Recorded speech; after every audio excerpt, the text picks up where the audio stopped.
आपको याद है एवेंजर्स इन्फिनिटी वॉर का वो सीन जहाँ पर डॉक्टर स्ट्रेंज ने फ्यूचर की 14 मिलियन पॉसिबिलिटीज एक साथ देख ली थी, जिसमें से हर एक पॉसिबिलिटी एक नए यूनिवर्स को क्रिएट कर रही थी। आप जानते हो वो सिर्फ एक मूवी का सीन नहीं है, बल्कि वो साइंटिफिकली पॉसिबल है। अजीब लग रहा ना, लेकिन स्ट्रिंग थ्योरी, क्वांटम मैकेनिक्स और कॉस्मोलॉजी की हार्डकोर कैलकुलेशंस सब इसी तरह पॉइंट आउट कर रही हैं कि पैरेलल यूनिवर्स सच में एग्जिस्ट करता है। अगर ये सच है तो इसका मतलब है कि आपकी हर एक चॉइस, हर एक हार और आपकी हर एक गलती एक नया यूनिवर्स क्रिएट कर रही हैं। बट कैसे?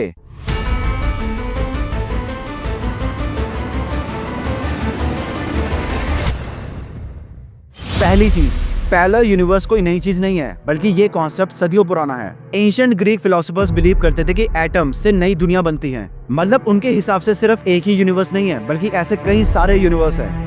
स्टोइक फिलोसोफर्स भी मानते हैं कि कॉस्मोस एक साइकिल है, एक यूनिवर्स खत्म होता है तो दूसरा स्टार्ट होता है। और ये आइडिया कि यूनिवर्स सिर्फ एक नहीं है बल्कि कई सारे हैं, ये हम इंसानों के दिमाग में शुरुआत से था, लेकिन ये तब तक सिर्फ एक फिलॉसफी थी। साइंस ने इसे सीरियसली लेना तब शुरू किया जब क्वांटम मैकेनिक्स का जन्म हुआ। क्वांटम मैकेनिक्स ने हमें बताया कि हमारी दुनिया बहुत ही रैंडम और बहुत ही अजीब तरीके से चलती है। जैसे कि एक ही इलेक्ट्रॉन एक ही वक्त में दो जगह पर हो सकता है, एक ही पार्टिकल एक ही वक्त में अलग अलग स्टेट पे हो सकता है। और इसी से जन्म लिया एक बहुत ही कॉन्ट्रोवर्शियल थ्योरी ने, मैनी वर्ड इंटरप्रिटेशन। अब जरा सोच के देखो, एक बिल्ली एक बॉक्स के अंदर बंद है जिसके अंदर एक रेडियो एक्टिव एटम है। अगर एटम डिके करेगा तो बिल्ली वहीं के वहीं मर जाएगी, और अगर नहीं करेगा तो बिल्ली जिंदा रहेगी। क्वांटम मैकेनिक्स के हिसाब से जब तक आप बॉक्स नहीं खोलोगे तब तक बिल्ली एक ही टाइम पर जिंदा भी है और मरी हुई भी। ये एक रियल एक्सपेरिमेंट है जिसे कहते हैं Schrodinger's cat experiment. Hugh Everett नाम के साइंटिस्ट ने 1957 में कहा था कि ये जो सुपरपोजिशन है ये कोलैप्स नहीं करती, बल्कि हर पॉसिबिलिटी एक नए यूनिवर्स को क्रिएट करती है। मतलब एक यूनिवर्स ऐसा है जहाँ पर बिल्ली जिंदा है और एक यूनिवर्स ऐसा भी है जहाँ पर बिल्ली मर गई।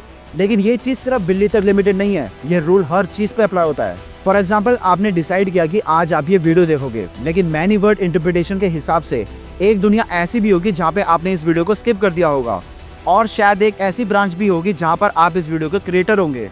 ये ब्रांचिंग सिर्फ बड़ी चीजों पर नहीं होती, बल्कि हर माइक्रोस्कोपिक इंटरेक्शन पे होती है। मतलब trillions of branches her second बन रही हैं। साइंटिस्ट कहते हैं कि डिकोहेरेंस की वजह से ये अलग ब्रांचेस एक दूसरे से इंटरफेयर नहीं करती, इसलिए हमें अपने अल्टरनेट वर्जन्स कभी डायरेक्टली दिखाई नहीं देते।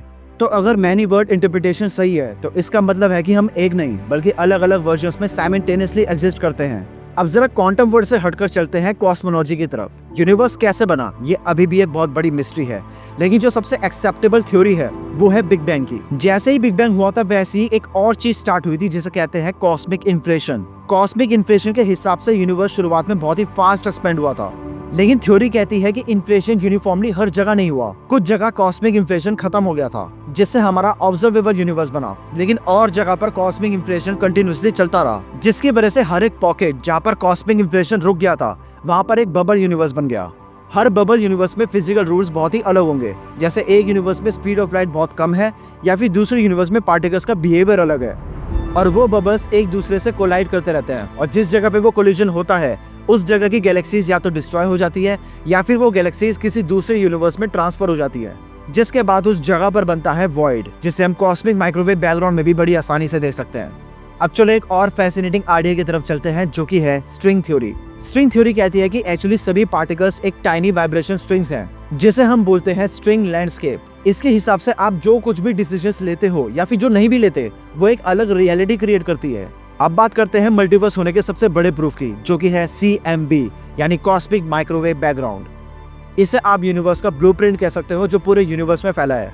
अगर मैनी वर्ड इंटरप्रिटेशन सही है तो हमारा यूनिवर्स भी एक बबल यूनिवर्स में से एक होगा, और अगर ऐसा है तो हमारा बबल यूनिवर्स भी किसी दूसरे बबल यूनिवर्स से कभी न कभी टकराया होगा, और जब ये टकराव हुआ होगा उस वक्त एक कोल्ड स्पॉट बना होगा जो हमें कॉस्मिक माइक्रोवेव बैकग्राउंड में दिखना चाहिए, जो कि दिखता भी है। लेकिन अगर CMB से नजर हटाकर हम अपने यूनिवर्स की तरफ देखें तो वहां पर भी ऐसी बहुत सारी जगह है जो पूरी तरह से खोखली हैं, जहां से लिटरली थाउजेंड्स ऑफ गैलेक्सीज गायब हैं।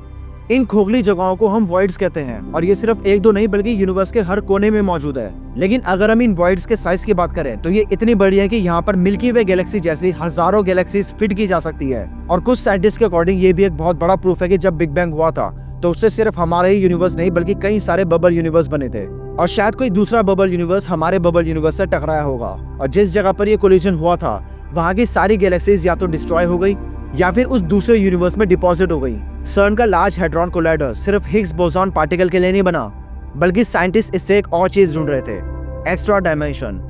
कुछ मल्टीवर्स मॉडल्स कहते हैं कि अगर एक्स्ट्रा डायमेंशन एग्जिस्ट करते हैं तो उनमें से ग्रेविटी लीक हो सकती है। मतलब लार्ज हैड्रॉन कोलाइडर में आपको कुछ ऐसे पार्टिकल्स मिलने चाहिए जो सडनली मिसिंग एनर्जी के फॉर्म में डिसअपीयर हो जाए। अगर ये डिटेक्ट होते तो ये एक बहुत ही स्ट्रॉन्ग एविडेंस होता कि पैरेलल यूनिवर्स या फिर एक एक्स्ट्रा डायमेंशन एग्जिस्ट करता है। लेकिन अनफॉर्चुनेटली हमें अभी तक के किसी भी एक्सपेरिमेंट में कुछ ऐसा डिटेक्ट नहीं हुआ। लेकिन हमारे एक्सपेरिमेंट्स अर्ली स्टेज पर है, शायद हम फ्यूचर में कुछ ऐसे कोलाइडर्स बना सके जो इन एक्स्ट्रा डायमेंशन को डिटेक्ट कर पाए। एक एक्सपेरिमेंट हुआ था जिसमें नॉर्मल न्यूट्रॉन्स जैसे कि एटम के अंदर होते हैं, साइंटिस्ट ने उन्हें आइसोलेटेड करके देखा और पता चला कि न्यूट्रॉन के लाइफ टाइम को दो तरह से मेजर करने पर एक छोटा सा डिस्क्रिपेंसी आती है। कुछ फिजिसिस्ट ने प्रपोज किया कि शायद एक न्यूट्रॉन कभी कभी एक पैरेलल मिरर यूनिवर्स में चला जाता है। क्वांटम मैकेनिक्स में कॉन्सेप्ट है जिसे कहते हैं सुपरपोजिशन, मतलब एक सिस्टम एक टाइम पर मल्टीपल स्टेट पे हो सकता है। अब जो मैनी वर्ल्ड इंटरप्रिटेशन है वो कहती है कि जब भी कोई मेजरमेंट होता है तब यूनिवर्स स्प्लिट हो जाता है, यानी कि आपने इस यूनिवर्स में एक कॉइन टॉस किया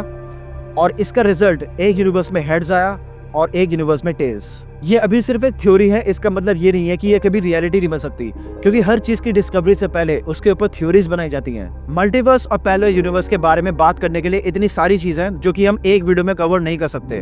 तो ये पार्ट 1 है और अगर आप पार्ट 2 चाहते हो तो इस वीडियो को लाइक जरूर कर देना। तो क्या हम एक लौते यूनिवर्स में जी रहे हैं? शायद हाँ और शायद नहीं भी, पर जब तक हमें इसका जवाब नहीं मिल जाता तब तक हमारी क्यूरियोसिटी हमें आगे ले जाती जाएगी। लेकिन अभी के लिए subscribe to the channel and stay curious. All hail to the Cosmos.